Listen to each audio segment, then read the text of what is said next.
Tilt shift dreamland. That's how we're starting this video. Let's talk about tilt shift. Don't cut that out. Keep it. We're keeping it. Okay. So the next special effects thing that I enjoy using the most because it works in so many different situations. You can't tell we talked about it like 30 times so far, so we get it. Would you like to take over? Yeah, I feel like you're talking a lot. So Pi likes using the 24 millimeter tilt shift Canon, and then the 9D TSE also from Canon. We haven't really talked about the tilt shift effect a lot here. We discussed it for Teresa's and Nick's ceremony, and I think the majority of the reason why Pi uses it is because it's that bright and airy like effect that a lot of brides are into, and it makes them like look super like soft and dreamy. Dreamy. Tilt shift dreamland. Can we do that together? Trademark. Let's do it together. You have to go the right first. Okay, ready? Tilt shift dreamland. I didn't do it. I just made her do it again. I just made her do it again. That's awesome. Okay. So the main thing here is that these shots are risky, which means that if you're taking these shots during journalistic moments, you have a backup shooter shooting, like your second shooter is shooting like the safe shot. So that's totally possible, totally fine. And honestly, when you do get good at this, you can nail it pretty much every time, but it takes a bit of practice. Yeah, I wouldn't take it out in your shoot for the first time and try to use it, for sure. Yeah. So this is using that effect to basically cut that line right across. We talked about this earlier, like right across their heads. Say it. Swath. A swath. Is my my line's working now. It's Whoa. Hey. You know what? I think I just made the image better. It's an improvement. Okay. Anyway, we get that focus plane going straight across. It looks lovely, and it keeps us kind of tied in there. I love the fact that we have this dude right here.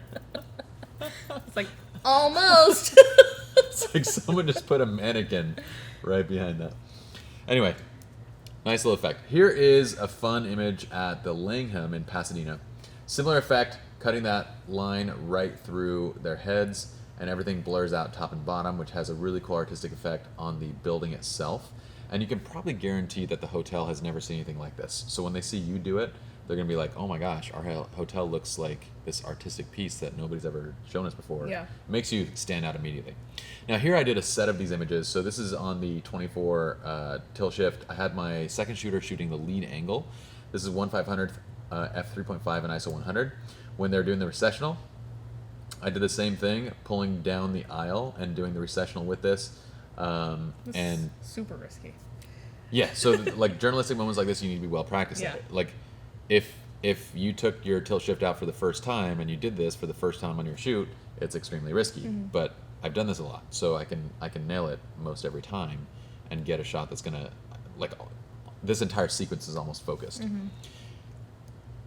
And we have so if you look at this, we have a really beautiful sequence of images here. Yeah. With her eyes directly in focus, and we have this like soft smile, him looking down. It looks fantastic. So, if this is the last example, I think we should pull into Lightroom for one more example of why a tilt shift is kind of unique in, obviously we know it's unique, but for this specific reason.